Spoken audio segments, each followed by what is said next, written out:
Il est un visage incontournable de TF1.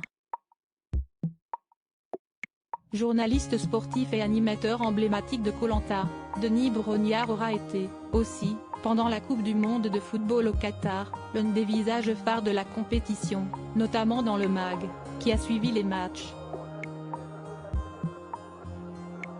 Denis, si est-il l'homme du direct, de la relance et de la mise en perspective. Donnez-lui un micro à n'importe quel moment et il saura vous raconter une histoire. Mais l'homme est aussi pudique et discret lorsqu'il s'agit de parler des siens. Rencontre avec un passionné. Le premier geste avant de sortir, je mange une pomme et une banane.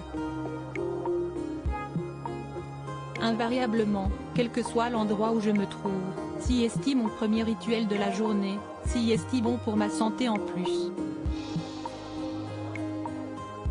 Le premier SMS envoyé ce matin, rire. Un SMS groupé à mes 3 filles, qui ont mis le foutoir dans la salle de bain avant de partir, et je les ai engueulées. L'endroit où vous rêvez d'aller, de vivre? Manhattan. Si je devais refaire ma vie ailleurs, j'irais à New York, si est une ville à part, cosmopolite et puissante. La culture de la rue te procure une énergie unique, et pour moi qui aime faire du sport, Central Park est un endroit idéal. Vos héros dans la veille réelle? Les chercheurs qui font avancer les choses, dans la lutte contre le cancer par exemple. On est à l'orée d'une révolution, notamment grâce à l'immunothérapie. Et des héros discrets du quotidien, comme les militaires sur le terrain qui risquent leur vie pour protéger la nôtre et notre liberté. Vos héros de fiction? J'ai toujours aimé Lucky Luke ou encore Tintin, des aventuriers qui me faisaient rêver, plus jeune.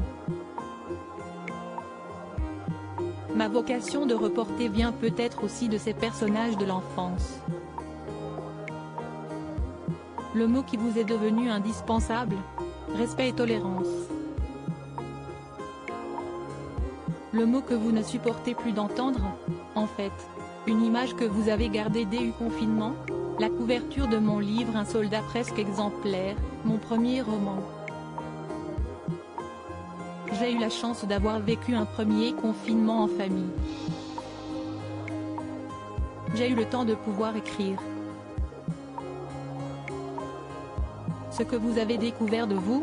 L'importance d'être bien entouré quand on est privé de liberté de mouvement. On chérit sa liberté d'amour et d'affection. Nos liens se sont encore plus resserrés. Les fautes qui vous inspirent le plus d'indulgence? Celles que je peux faire aussi, comme le fait d'être parfois impulsif, avec des mots qui peuvent dépasser ma pensée. Tant qu'on le sait et qu'il y a une prise de conscience rapide, je peux comprendre. Le don de la nature que vous aimeriez avoir? Voler. Tout ce qui vole me fascine, du héron à la campagne au solar impulse de mon ami Bertrand Piccard. J'aurais aimé être Icare. Votre devise? Demain est un autre jour. Je ne radote pas, je n'aime pas ruminer les choses du passé. J'utilise le présent pour me projeter dans le futur. La phrase que vous n'auriez jamais imaginé dire un jour? Dire bonjour, Carl Lewis. En face à face. La phrase que vous n'auriez jamais imaginé entendre? Quand on me dit, vous avez perdu votre père mais vous étiez jeune. J'ai 6 ans de plus aujourd'hui que mon père lorsqu'il est décédé, il y a 30 ans déjà.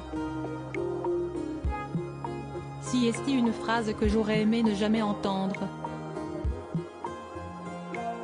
Qui voyez-vous dans le miroir? Un gamin qui rêvait de devenir journaliste, qui avait cette vocation chevillée au corps, peut-être pas le plus doué mais celui dont l'envie était si forte. Le destin d'un gamin qui arrive à vivre ses rêves de manière éveillée. Derrière le masque il y a un homme fragile, qui doute, qui se remet en question et se nourrit de la force de sa famille pour faire face aux soubresauts de la vie. Le monde d'après sera. Je ne suis pas certain que c'était mieux avant, comme le disent certains. J'espère juste que ceux qui vont nous succéder seront plus raisonnables que nous et qu'ils prendront conscience de la fragilité de notre planète.